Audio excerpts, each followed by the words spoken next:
মহালয়ার দিন না ঠাকুর দেখলে তো ভালোই লাগে না। এর জন্য আমরা চলে গেছিলাম শ্রীভূমিতে পুজো দেখতে।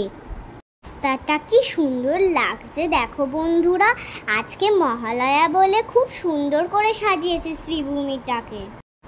আমি চলে এসেছি, দেখো এটা হলো তিরুপতি বালাজির প্যান্ডেল। এখানে আমি ঢুকেই মাত্র দেখলাম হলো মা দুর্গাকে, কি অসাধারণ দেখতে। এরপরে তিরুপতি বালাজিকে দেখিয়ে দিলাম আমরা।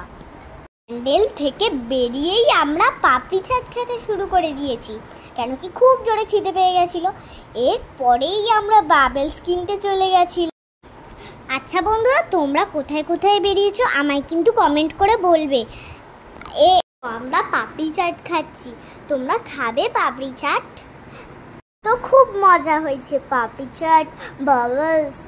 এই দেখো, একটা কাকু তো আমায় কমেন্টে বলেছিল যে ওকে একটা বাবলস কিনে দিও, এর জন্য আমার মা কিনে দিয়েছে বাবলস।